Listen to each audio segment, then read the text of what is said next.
بات چل رہی تھی اردو فتاوی کے تعارف کے سلسلے میں۔ اس میں 20 فتاوی کا تعارف ہو چکا تھا۔ 21ویں نمبر پر ہے جواہر الفتاوی۔ یہ حضرت مولانا مفتی عبدالسلام چاٹگامی صاحب دامت برکاتہم کے فتاوی ہیں، اور حضرت کی شخصیت محتاج تعارف نہیں ہے۔ یہ طویل عرصے تک جامعہ علوم اسلامیہ بنوری ٹاؤن کراچی میں بحیثیت رئیس دارالافتاء بھی حضرت نے خدمات انجام دی۔ اللہ تبارک و تعالی نے علوم اور فنون میں بڑی دسترس دی ہے، خاص طور پہ فقہ اور اصول فقہ اور افتاء۔ اس کے ساتھ آپ کو خصوصی شغف بھی ہے اور مہارت بھی ہے۔ اپنے آبائی وطن بنگلہ دیش کے سب سے بڑے دینی ادارے دارالعلوم معین الاسلام میں بحیثیت استاد الحدیث اور رئیس دارالافتاء بھی دینی خدمات سر انجام دیتے رہے، اور اس وقت بھی بنگلہ دیش کے ایک بڑے نامور دینی ادارے میں دارالافتاء کے رئیس بھی ہیں، اور سب سے زیادہ جن کے فتوے کو بنگلہ دیش میں قبول کیا جاتا ہے، عوام و خواص میں جن کی قبولیت ہے، وہ انہی کے فتاوی کی ہے۔ تو ان کے یہ جو فتاوی ہیں جواہر الفتاوی کے نام سے، یہ ان فتاوی کا مجموعہ ہے کہ جس وقت آپ یہاں بنوری ٹاؤن میں ہوتے تھے اور دارالافتاء میں جو مسائل آتے تھے اور ان تحقیقی مسائل کے جوابات حضرت دیتے، ان میں سے بعض جوابات بینات رسالے میں بھی چھپتے تھے، بعض کو جوابات تحریری صورت میں دیتے، اور بعض جوابات اس وقت رسائل میں اور اخبارات میں بھی طبع ہوتے تھے۔ یہ جو فتاوی ہے اس میں درج ذیل عنوانات پر جو جوابات ہیں وہ بڑے علمی اور تحقیقی ہیں۔ تو اگر ممکن ہو 4 جلدوں میں فتاوی کا یہ جو مجموعہ ہے، اسلامی کتب خانہ بنوری ٹاؤن سے طبع ہے، اس میں درج ذیل یہ جو 15 عنوانات ہیں، اس کا اگر ممکن ہو تو انسان ضرور مطالعہ کر لے۔ اس سے مطالعے میں بھی وسعت آئے گی، دور حاضر کے مسائل کا پتہ بھی چلے گا، اور دلائل سے واقفیت بھی ہوگی۔ نمبر 1، تملیک زکوٰۃ۔ اس عنوان پر ان کا فتویٰ بڑا تفصیلی طلب ہے کہ آیا زکوٰۃ کے لیے تملیک شرط ہے یا نہیں، اور اگر یہ ضروری ہے چونکہ تملیک، تو اس کے لیے نصوص، روایات اور آثار ذکر کیے۔ اسی طرح ہمارے جنگی قیدی اور نماز قصر، یعنی اگر ایک آدمی قید میں ہو تو وہ پوری نماز پڑھے یا قصر میں نماز قصر کرے، اور اسی طرح اگر وہ قید کی حالت میں سفر میں ہو تب کیا حکم ہے، کسی جگہ ایک جگہ اسے رکھا جائے، پھر دوسری جگہ، پھر تیسری جگہ، تو اس کے احکامات کا ذکر ہے۔ اسی طرح نمبر 3، طویل دن رات والے ممالک میں نمازوں کا حکم۔ اس پر بھی تفصیلی گفتگو ہے کہ بعض ممالک ایسے ہیں کہ جن میں 18 20 گھنٹے دن ہوتا ہے، 4 گھنٹے 3 گھنٹے کی رات ہوتی ہے، وہاں نمازوں کا کیا حکم ہے۔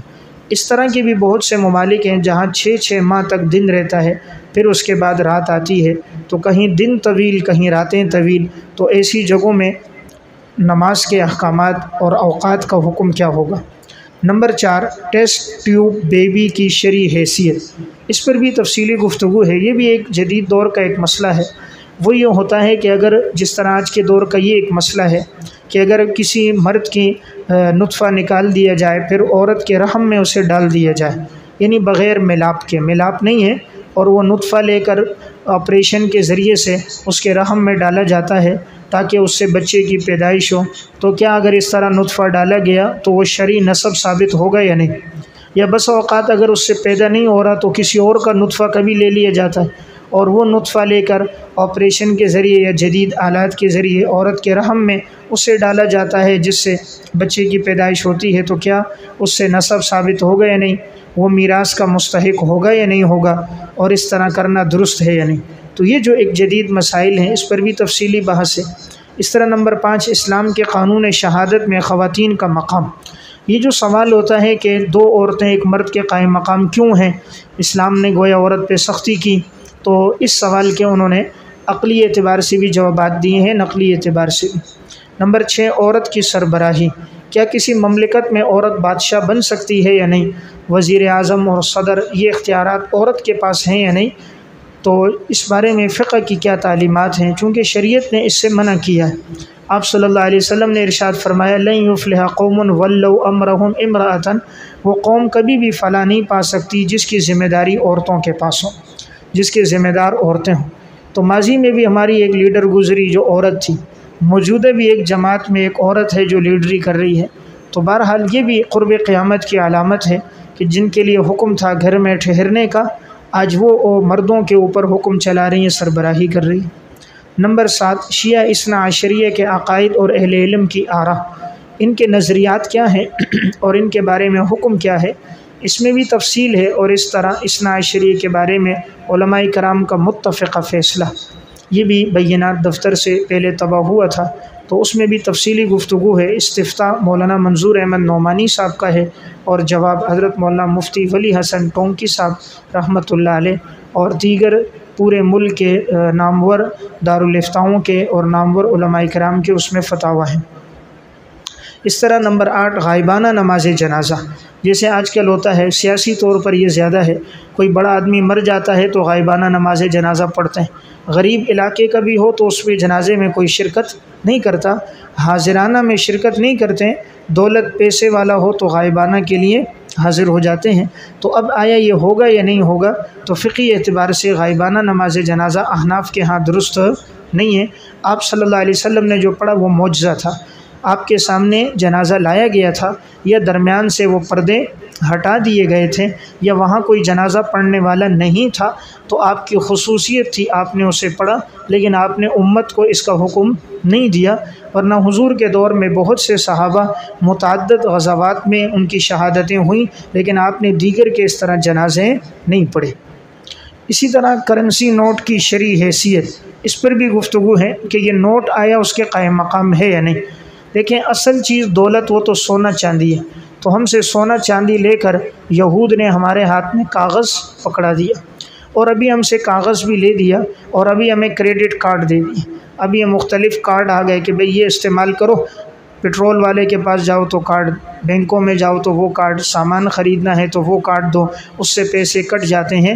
تو اب انہوں نے آئے دن ایسا وہ کر کے ساری دولت پہ قبضہ کر دیا۔ یہود نے مسلمانوں کی ساری دولت لے لی۔ سب سے پہلے انہوں نے سونا چاندی کے ذخائر لیے ہم سب سے، مسلمانوں کے جتنے سونے چاندی کے ذخائر تھے، معدنیات تھے، تیل، اس پہ قابض ہو گئے، کاغذ دیا، کاغذ کے بعد دے دیا کارڈ۔ اب یہ ساری دولت جو بینکوں میں جمع ہے، وہ ساری بینکیں ماتحت ہیں اسٹیٹ بینک کی، اور وہ ساری اس کے جو مالک ہیں وہ یہود ہیں۔ تو کسی بھی وقت یہود جب ان بینکوں کو بند کر دیں گے، آسان ہے، دیوالیہ ہو گئی بینک، تو وہ بینک بند ہوگی تو مسلمانوں کی ساری دولت، ساری معیشت ان کے ہاتھ میں چلی جائے گی، اور اس کے ہاتھ میں کچھ نہیں ہوگا۔ تو انہوں نے مسلمانوں کی دولت پہ قبضہ کرنے کے لیے طریقہ کر کے ساری دولت سب اپنے پاس لے لی۔ اسی طرح اب ایک دوسری چیز ہو رہی ہے کہ جس کے ذریعے مسلمانوں کا ریکارڈ محفوظ کیا جا رہا ہے، وہ جو دجال کے پاس تھی نا جساسہ، تو لفظ جساسہ میں اشارہ جاسوسی کرنے والی، تو وہ جو ہے وہ جاسوسی کر کے یہ دجال کا نیٹ ورک کہ جس کے ذریعے ہر ایک کا ڈیٹا معلوم ہو، تو یہی ڈیٹا آج معلوم ہو رہا ہے انسان کے موبائل میں، جو اس کا سم لگی ہوئی ہے، تو وہ جہاں کہیں بھی ہے، جو کالیں کر رہا ہے، جو کچھ بول رہا ہے، وہ سارا ڈیٹا اس کا محفوظ ہو رہا ہے۔ اسی طرح اب انہوں نے الیکٹرانک سسٹم کے ذریعے سے اور جدید آلات کے ذریعے سے ہر آدمی کی زندگی کے مکمل سب چیزیں معلوم ہیں، کس کے کتنے اکاؤنٹ ہیں۔ اب جیسے شناختی کارڈ نمبر ہے، اب یہ ریکارڈ ان کے پاس محفوظ ہے، شناختی کارڈ نمبر ہمارا، جتنے اکاؤنٹ ہیں، کتنی دولت ہے، کتنے سفر کیے ہیں، کہاں جا رہا ہے، وہ ساری چیزوں سے سب کی واقفیت ہے، اور یہ سارا نظم یہود کے پاس ہے۔ تو گویا وہ ہمارے تمام ریکارڈ سے وہ لوگ مطلع، سارے ریکارڈ سے ان کے پاس مکمل ہر آدمی کا ریکارڈ ہے کہ یہ آدمی کہاں جا رہا ہے، کیا کر رہا ہے۔ تیسری چیز، وہ معیشت پہ بھی یہود قابض ہو چکے ہیں۔ اس وقت جتنی بڑی بڑی کمپنیاں ہیں، تو اس وقت پورے دنیا کے اندر بڑی کمپنیاں، ان کی تعداد 516 ہیں، اور اس میں سے 458 کمپنیاں یہودیوں کی ہیں۔ تو جتنی بڑی کمپنیاں ہیں وہ سب یہود کی ہیں، وہ ان کے مالک ہیں۔ اس وقت آپ دیکھ لو، یہ پیپسی ہے، کوکا کولا ہے، جتنی بڑی بڑی یہ سب وہی ان کے مالک ہیں۔ جتنی دیگر کمپنیاں ہیں، ملک کے اندر ہیں، بیرون ممالک ہیں، ان کو چلانے والے یہود ہیں، یعنی معیشت پر بھی وہ لوگ قابض ہیں۔ تعلیم کے لحاظ سے بھی پیچھے ہیں مسلمان، صرف امریکہ میں 5358 یونیورسٹی ہیں ایک ملک میں، اور اسلامی ممالک 61 ہیں، اور ان 61 ممالک میں کل یونیورسٹیاں 503 ہیں۔ 61 ممالک میں 503 ہیں، اور اس نے ایک ملک کے اندر 5000 سے زیادہ یونیورسٹیاں، یعنی دین تو انہوں نے دیا ہی نہیں، مسلمانوں نے اپنی رعایا کو دنیا بھی نہیں دی۔ آج تعلیم حاصل کرنے کے لیے بھی امریکہ جانا پڑتا ہے، برطانیہ، کوئی ملک میں ایسی نامور یونیورسٹی نہیں کہ جہاں سے وہ پڑھے اور اس کی ڈگری کا اعتبار بھی ہو۔ ہمارے جو سرکاری ادارے ہیں وہاں تو کتے بلے اور گدھے گھومتے ہیں۔ ہمارا علاقہ وہ پیچھے، وہاں بھی ایک اسکول ہے، تو چند سال پہلے جانا ہوا تو اندر گدھا باندھا ہوا تھا، سرکاری اسکول ہے اور اندر گدھے اور کتے گھوم رہے ہیں۔ یا گاؤں میں چلے جائیں، وہاں جو اسکول ہیں وہاں تنخواہیں ہو رہی ہوتی ہیں دیہاتوں میں، اور اسکول کا جو ماسٹر ہے وہ آتا ہی نہیں، وہ آتا ہی نہیں، 4 سے 5 بچے ہیں اور اس کی تنخواہ 50 سے 55 ہزار روپے جاری۔ تو بہرحال تعلیم کے لحاظ سے بھی بہت پیچھے ہیں۔ تو اس وقت حالانکہ پاکستان میں آپ تعداد دیکھو 22 کروڑ اس وقت پاکستان کی آبادی ہے، اور آبادی کے لحاظ سے یہ 6 نمبر پر ہے، اور سب سے زیادہ جوان اللہ نے ہمیں دیے، 13 کروڑ جوان ہیں پاکستان میں۔ پوری دنیا میں کسی کے پاس اتنے نوجوان نہیں جو اللہ نے اس ملک کو نوجوان دی، لیکن ان نوجوانوں کے روزگار کوئی نہیں۔